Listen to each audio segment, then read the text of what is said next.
Når man slår masker op på rundpind, så før man samler og begynder at strikke rundt, så er det vigtigt, at man tjekker, at maskerne ikke er drejet.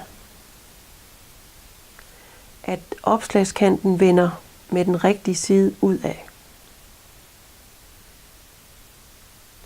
Så det tjekker man, inden man samler og begynder at strikke videre.